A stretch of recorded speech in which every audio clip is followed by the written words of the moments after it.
Hello students, today's our topic is cooperative organization. It means working together and with others for a common purpose. किसी एक common purpose के लिए organization work करती है. In before videos we have understood the partnership form. Now today we are going to understand the other form of business, that is cooperative organization. Meaning of cooperative organization: a cooperative form of business is different form of business enterprise. In this form, the main motive is not earning profit, but the main motive of cooperative organization is mutual help. It works with the principle of each for all and all for each. Cooperation means होता है working collectively, एक साथ work करना. So the basic principle of cooperation is inherent in the statement each for all and all for each. It means कि हर एक सबकी मदद करें और सब मिलकर एक की मदद करें. So दोस्तों, cooperative society or organization is a voluntary association of persons who join together for mutual help. It means कि ये स्वेच्छापूर्ण बनाई जाती है. हर एक पर्सन की अपनी इच्छा होती है जो भी इसमें लोग वर्क करते हैं, और एक दूसरे की म्यूचुअल हेल्प के लिए बनाई जाती है.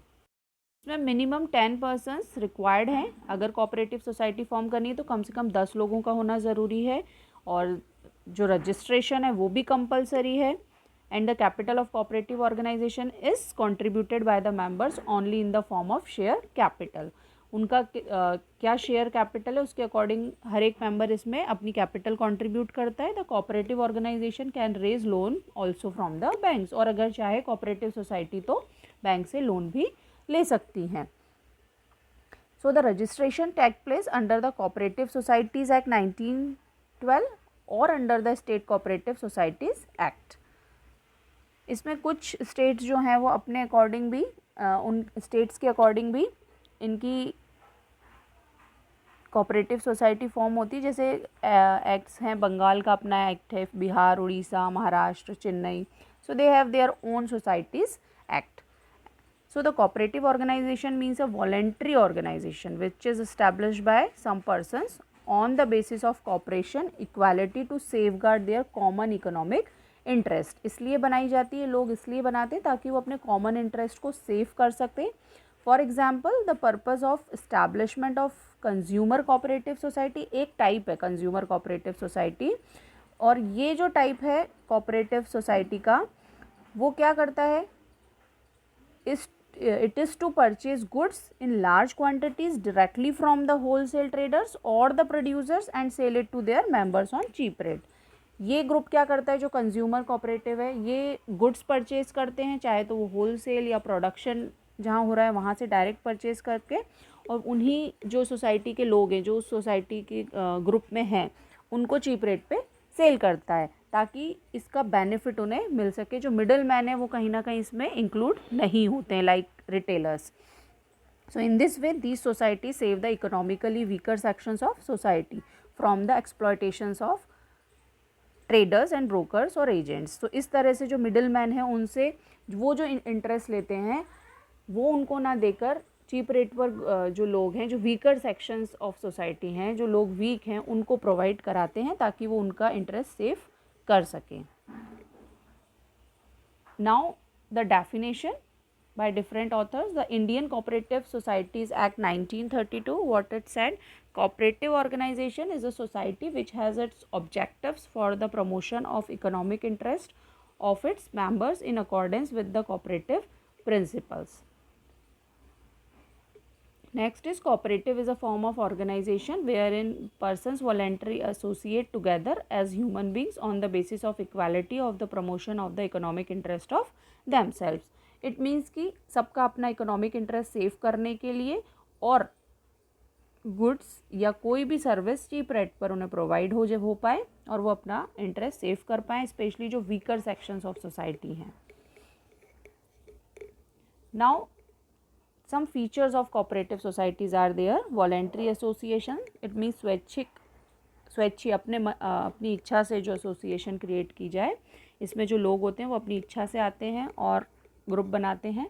लीगल स्टेटस है इसका, जैसा कि अभी मैंने बताया आपको, Cooperative Societies Act 1932, limited liability, control, service motive, equal voting rights. So let's understand one by one.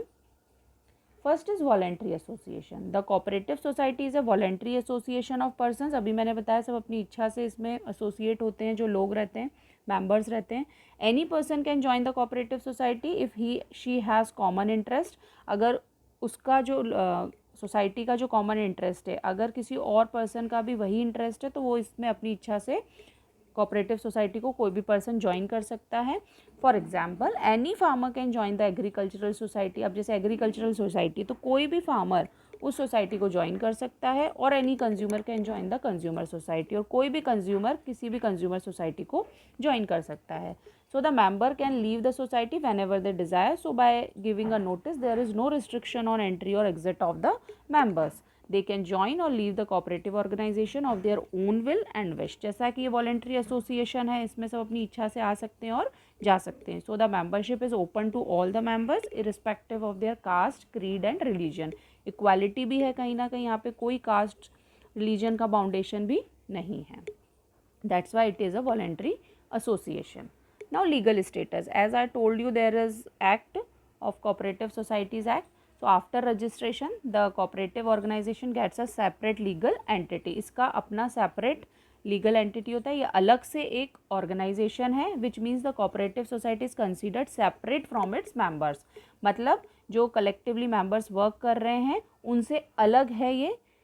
ऐसा नहीं बोल सकते हैं कि अगर members हैं तो ये सोसाइटी जो है वो किसी एक मेंबर की है, इन सब मेंबर की है, वो एक अलग है, वो एक अलग उसकी सेपरेट लीगल एंटिटी है. It can buy and sell property in its own name and can enter into contract in its own name.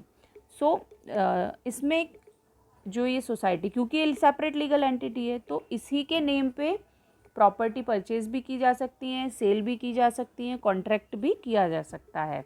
So the death, insolvency and incapacity of any member doesn't affect the existence of cooperative society. इसीलिए अगर कोई भी member दिवालिया हो जाता है, insolvent हो जाता है या उसकी कैपेसिटी नहीं है, तो इसकी एग्जिस्टेंस पे इसका कोई फ़र्क नहीं पड़ता किसी भी मेंबर के इंसॉल्वेंट होने का, क्योंकि ये सेपरेट लीगल एंटिटी है इस कोऑपरेटिव सोसाइटी की. तो इसमें जो मेंबर्स हैं उनकी लिमिटेड लायबिलिटी होती है. जो वो कैपिटल कंट्रीब्यूट कर रहे हैं, जितना पैसा वो लगा रहे हैं, उनकी उतनी ही इसमें रिस्पॉन्सिबिलिटी रहती है. So the liability of members of cooperative society is limited to the extent of amount contributed by them as capital.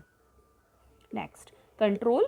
In cooperative society, the power to take decisions lies in the hands of an elected managing committee. The committee is elected through voting by members. इसमें voting की जाती है कि अब जो decisions है वो कौन लेगा, तो उसके लिए कमिटी बनाई जाती है. इसमें जो मेंबर्स हैं वो वोट करते हैं, वो मिलके इस कमिटी को बनाते हैं. जो विन करते हैं बाय वोट्स वो डिसीजंस ले सकते हैं. Now service motive, as I told you in the definition and meaning also, कि इस कोऑपरेटिव सोसाइटी का जो मोटिव है वो सर्विस प्रोवाइड करना, नॉट टू अर्न प्रॉफिट, ना कि प्रॉफिट अर्न करना. उन्हें सिर्फ सर्विस प्रोवाइड करनी है. अगर कंज्यूमर सोसाइटी फॉर्म होती है तो उसमें सभी कंज्यूमर्स मिलके होलसेल और प्रोडक्शन जहाँ हो रहा है वहाँ से डायरेक्ट परचेज करके आपस में वो गुड्स कंट्रीब्यूट कर सकते हैं, गुड्स डिस्ट्रीब्यूट कर सकते हैं. And earning profit is the secondary motive and not the main motive of cooperative organisation. तो इसमें सर्विस मोटिव मेन है, ना कि प्रॉफिट अर्न करना. नाउ इक्वल वोटिंग राइट्स, अभी मैंने आपको बताया इसमें वोटिंग राइट्स होते हैं, है ना, तो कमेटी फॉर्म होती है.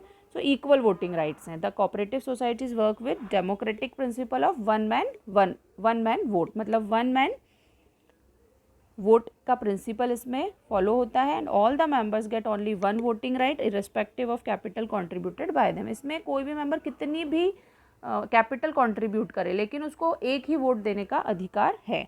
So the rich members by taking more shares, connotations dictate their terms. A person who has 100 shares, sorry, it's not connotation. So अगर कोई रिच पर्सन है तो वो अगर ज़्यादा शेयर दे रहा है, कैपिटल ज़्यादा कंट्रीब्यूट कर रहा है, तो इसका मतलब नहीं कि वो 1 से ज़्यादा वोट देगा. A person who has 100 shares and a person who has 10 shares will get 1 voting right, चाहे 10 शेयर्स हों चाहे उसके 100 शेयर्स हों ऑर्गेनाइजेशन में, बट उसको एक ही वोट देने का राइट है. I hope these features are clear to you.